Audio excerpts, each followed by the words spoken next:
I rise to speak on the finance bill. The backdrop, madam, to this bill is that the economy which the present Honorable Finance Minister inherited has been in the doldrums. But within the first few weeks, even before the policy issues have been implemented, there has been a turnaround in sentiment. If you see on the stock exchanges, if you see in the attitude of investors, if you see in the mood of the general public.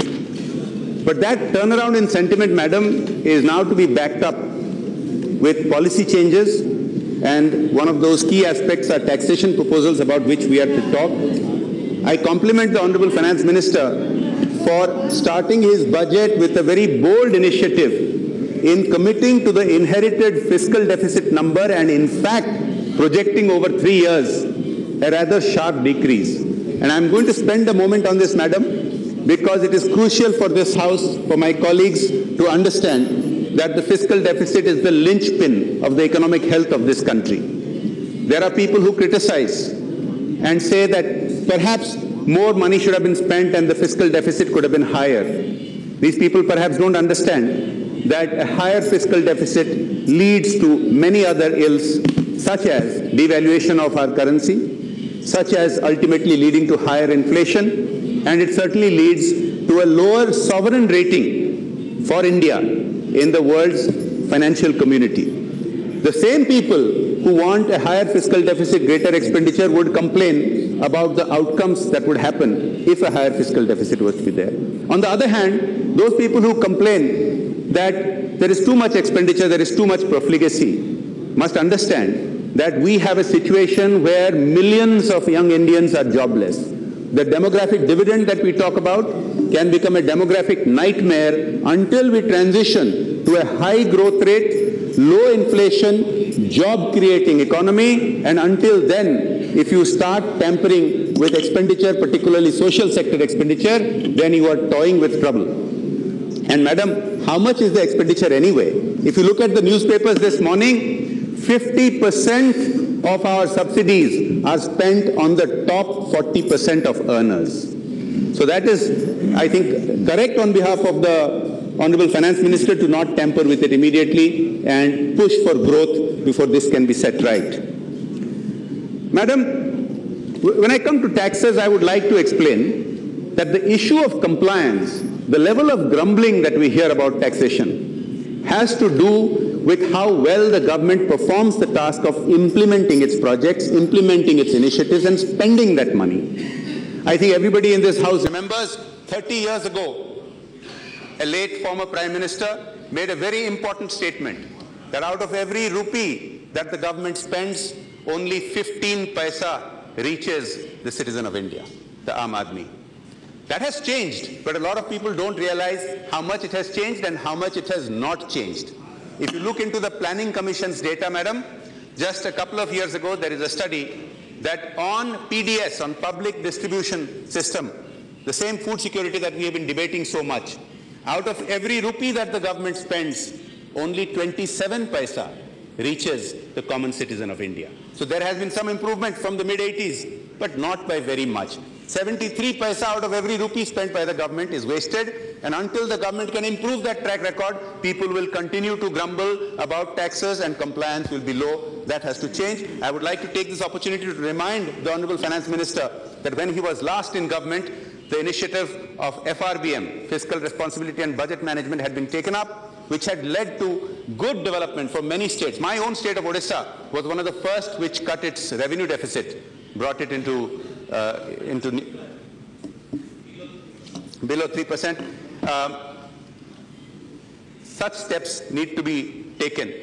Madam, one of the important aspects of the economic survey following which the budget was presented and these tax proposals have been made is that incentives have to, subsidies have to start shifting from price management to income support, because it is impossible to manage prices considering the large number of supply-demand imbalances which will always happen, and pricing is a way of signaling those supply-demand imbalances. Shifting subsidies to income support is what is important, and I'm glad to read from the newspapers this morning that this government is having a rethink on its initial skepticism about the unique ID authority, because that is one way that you can transfer the government's expenditure directly into the hands of the citizen without that 73% wastage out of every rupee spent.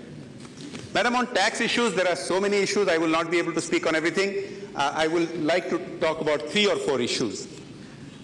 One of the important things that the Honorable Minister has done is start the process of rationalizing taxes on the same kind of items. For example, on coal, for the same kind of coal, we used to have multiple different customs duties depending on what it was used for.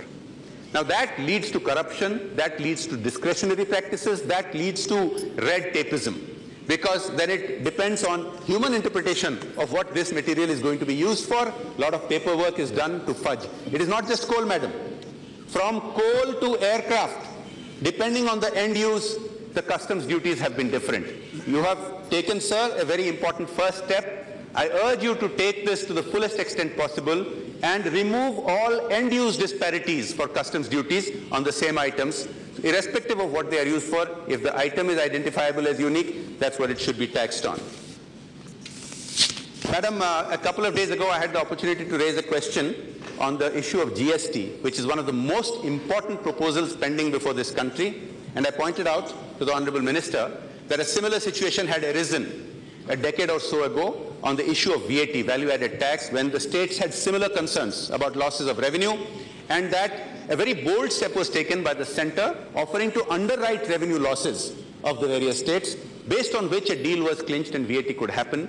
And I was glad to note that the Honorable Minister replied in response to my question that he was going to be pragmatic about this.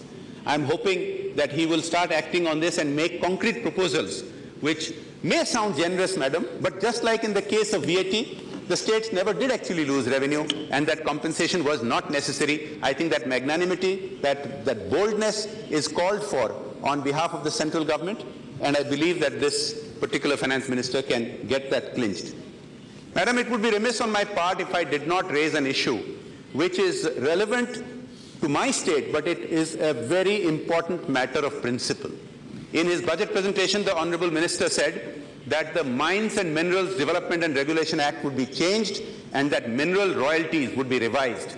Madam, it is a matter of shame that states like Odisha, states like Jharkhand and many other states which have mineral resources of our country have been cheated. I'm sorry to use such a harsh word, have been cheated over many decades by various lobbies, because unlike what the rest of the world did in having ad valorem mineral royalties linked to the market rates, they were administratively decided and susceptible to lobbying. For example, they are supposed to be revised every 3 years. Now it has been nearly 5 years since they were last revised. It should not be left to the discretion of either civil servants or politicians. It should be market linked, because over the course of the last 65 or so years, states like mine have individually, each of them, lost lakhs of crores of revenue. This needs to be done very quickly. It may not be a part of your direct budget proposal, but it is extremely important to change the taxation structure in the country and support the cooperative federalism that the Prime Minister has in fact stood up for.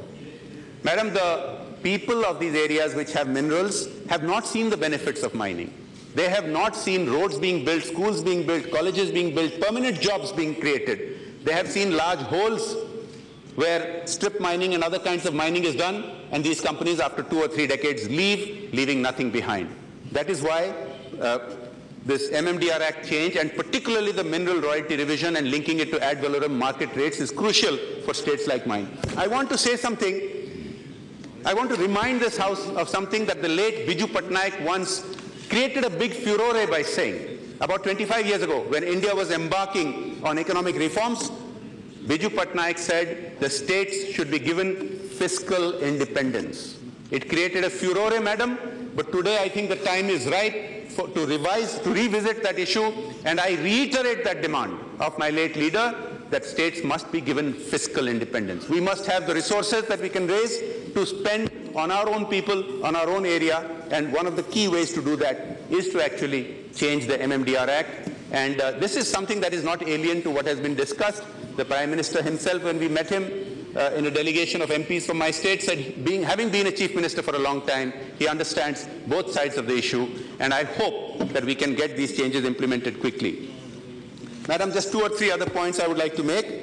On tobacco taxes, it may sound like just a silly tax on the rich. It is not so, madam.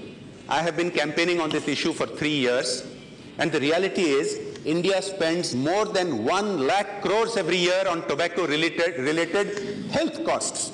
The Ministry of Health and Welfare has itself estimated that 1,04,500 crores per annum is the cost of dealing with tobacco-related diseases. It's a good thing that you have dramatically increased the rates of taxation on tobacco. But, madam, through you, I would like to point out that BDs have been exempted.